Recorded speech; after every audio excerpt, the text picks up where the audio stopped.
Let's talk to Kevin Hollingbeck, MP, Shadow Business Secretary. He's live for us down on College Green. Kevin, very good morning to you. Morning, Mike. Thanks very much for joining us. We've got a lot to talk about this morning, Kevin, but I must start really with this terrible story on the front pages about little Sarah Sharif, who suffered so much at the hands of her own father, a ghastly, evil individual who will now hopefully spend the rest of his life in prison. But I know it doesn't happen very often, but it happens too often. Let down by everyone is what it says on the front page of the Mail. The courts, the police, social services, teachers. I mean, it seems incredible to me that these stories still happen at all. It's just unthinkable, and it's abhorrent, and you know, just I don't know what to say, Mike. I mean, just the nature of that crime was so awful and horrible.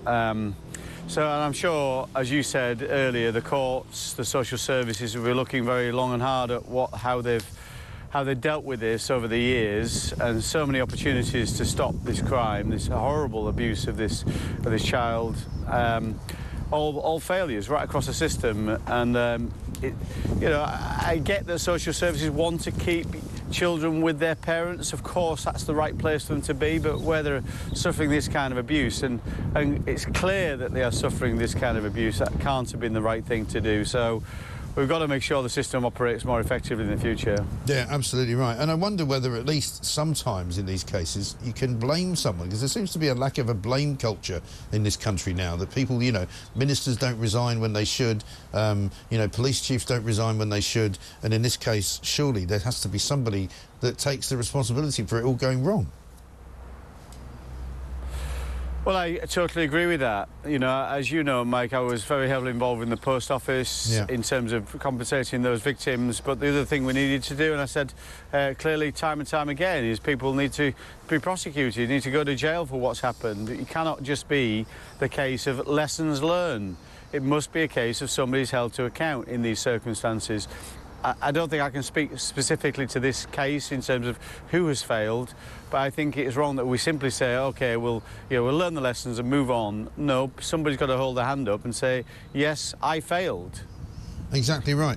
Let's talk about what's going on inside the Labour Party at the moment. Keir Starmer's just come back from Saudi Arabia and the Gulf. I don't know what he was able to achieve while he was there. I mean, he talks about, you know, sort of, signing up to lots of joint agreements on investment coming to the UK. We've got the Qataris now saying they want to invest more in the UK. I'm not sure what his plan is, really. Are you? Well, in my view, consider the problems we have in this country right now, I think you should spend more time here. You know, you've got the farmers yesterday protesting in Whitehall. Horrendous what's happening to them. You've got pensioners who are suffering from you know, very cold homes because they can't afford to heat them because of the winter fuel allowance. You've seen business confidence going through the floor because of the tax rises, some things like business property relief, but also the national insurance rises.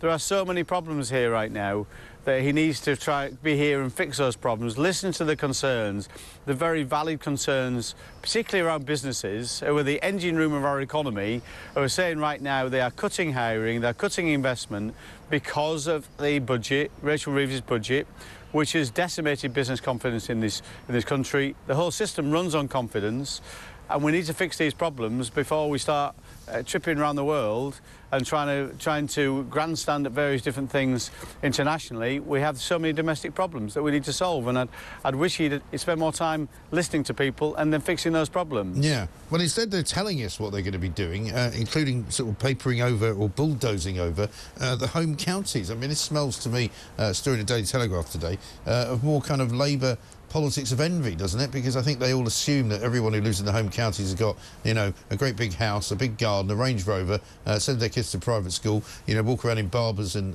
Hunter Wellington boots, and so they can all have their houses taken over and filled with you know, what they might call affordable housing. But it's not deliverable, is it? That's right. Well, you know, as I said before, they declared war on rural England. You know, family farm tax. You've seen them cutting something called the Rural Services Delivery Grant, which is very significant for rural areas in terms of council funding. And now these housing targets, which have been cut in London by 20%, and in some parts of the country a six-fold increase in the number of housing. If you look at like Westmoreland and Cumberland and say in the home counties, we're seeing massive increases in house building on greenfield sites, on green belt sites. And so moving out of urban areas, moving into rural areas. If you see across the country, around 1% increase in housing delivery in urban areas, a 100% increase in rural areas. So it is, to me, exactly that, politics of envy, a war on rural England. Totally wrong. And clearly their numbers are undeliverable. You know, the reforms they are planning will take a while to introduce. I'm not against more housing, but I'm against more housing in the wrong places. I'm also totally against bulldozing through local concerns, because what they have done to try and make these plans work is remove democratic accountability. So in lots of rural areas around the country, lots of areas that have green belt, they're going to wake up to see massive increases in house building targets, but also a complete removal of the ability for councillors to hold those plans in check, taking away the decision-making of members of the planning committees. Elected members will, in some cases, will not be able to have a say on very large planning applications in those areas. Yeah, which doesn't sound like a good idea at all, does it? Kevin, good to talk to you. Thank you very much indeed. Kevin Hollingbrake there, Shadow Business Secretary, talking to us live from College Green.